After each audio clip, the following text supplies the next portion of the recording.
Houston Texans and Miami Dolphins. This is going to be the quickest game we've ever done here. It's Dolphins or pass. If you bet the Texans at this point, you're burning money. I have no idea what you're even thinking. They're quitting. They're contemplating switching quarterbacks off of Davis Mills. The whole coaching staff knows that they're dead men walking. It's going to get cleaned out. They want the number one overall pick at this point. They should get the number one overall pick at this point. They should not try and win any more games at all this season. The Dolphins coming out of a bye. This offense against this defense, against the current situation of the Texans.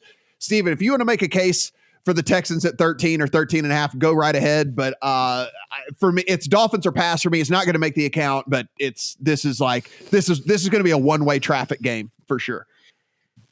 You're supposed to be able to trust Davis Mills at home to be competitive in covered numbers.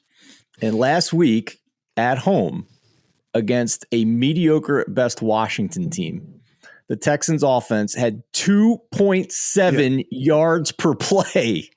And the league average is 5.5. And they lose by double digits. I don't know. Like, if you go by numbers, the Texans closed 14 at home against the Eagles. So now we're kind of getting close to putting the Dolphins in the same tier as the Eagles here. But there's no way you can measure what you're getting out of the Texans at any given week. Like you said, Matt, there's just no way. This is beyond numbers at this point. You can't trust the Texans to do anything offensively on a week-to-week basis. There comes a point in the season where backing big dogs is not smart anymore, even though it's the NFL and it's a lot of points, because there are cultural situations, there are talent situations with guys getting benched. We have reached the point in the season where it is not wise to back the Texans even at a big number.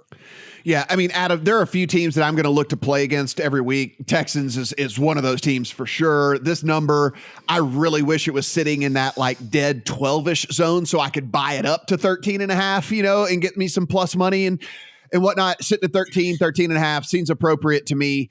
Can you make a case for this Texans team that, like, I mean, Lovie Smith's on the sideline and like the other team score and he didn't even care. He's just kind of like, yeah, all right, well, whatever. Like everybody is giving up for this team. I hate it because I loved Houston through a good portion of this season as a teaser leg, right? Not that this week in particular sets up for a teaser leg, but I loved it when they were 1.5, 2.5 point dogs, and you could get the Texans, who were a plucky rushing team, out to competitive numbers. Last week, Dameon Pierce ran 10 times for 8 yards. So the one good thing about the Texans is officially gone. If you want to play this game, play a Miami team total. Here's why. They're going to be able to throw the ball.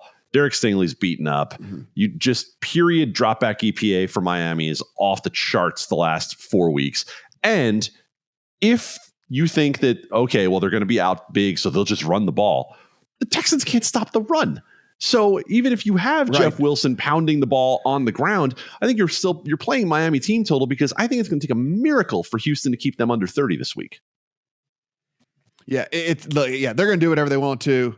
I like the Dolphins team total angle. And by the way, Dolphins, have everything to play for. I mean, this is like, and I think McDaniel's sharp. I actually do. So I think he's going to have this team.